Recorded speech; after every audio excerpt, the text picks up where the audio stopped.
যে সরকারে থাকা অবস্থায় এটা সরকারি থাকা অবস্থায় বক্তব্য দিবেন না, আপনি জুলাই যোদ্ধা হিসেবে কথা বলবেন। বলছি আমি কমেন্ট করব না এখন, সরকারে থাকা অবস্থায় কমেন্ট করব না। আমি গতকালকে এক কমেন্ট নিয়ে আছি বিপদে, সো বেটার হচ্ছে যে আমরা গুছিয়ে লিখতে পারবো যখন তখন লিখব।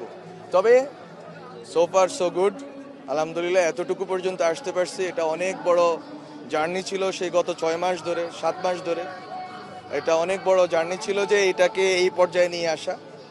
সো বিভিন্ন সময় নানা রকম শঙ্কা চড়াই উত্তরায়ের মধ্য দিয়ে আসলে আজকের এই জুলাই ঘোষণা অনেক বাধা ছিল, শঙ্কা ছিল, এই বিষয়গুলো কাটিয়ে সব দল অন্তত পক্ষে একটা ঐক্যের বাংলাদেশ, সবাই যে এক জায়গায় হতে পেরেছে এইটাকে একটু মূল্যায়ন করেন। এটা অনেক বড় অর্জন, কনসেনসাস কমিশন অনেক বড় অর্জন, এই ঘোষণাপত্র সবাইকে নিয়ে দেওয়া অনেক বড় অর্জন। বাংলাদেশ যদি সবাইকে নিয়ে এইভাবে থাকতে পারে, আশা করি যে একটা দীর্ঘ সময় যদি আমরা এইভাবে ঐক্যবদ্ধ থাকতে পারি গণতান্ত্রিক লড়াইয়ের জন্য, ফেসিবাদ বিরোধী লড়াইয়ের জন্য, তাহলে আশা করি যে বাংলাদেশ, আমরা যে নতুন বাংলাদেশ চেয়েছি ওইটা সম্ভব হবে। আপনি আপনার উপদেষ্টার জায়গা থেকে যতটুকু বলা সম্ভব আপনি হচ্ছে এটার ভালো মন্দ দিক বিশ্লেষণ করবেন না, একজন জুলাই যোদ্ধা হিসেবে, সম্মুখ সারির জুলাই যোদ্ধা হিসেবে। সো ফার সো গুড, এটা হচ্ছে আমার কমেন্ট।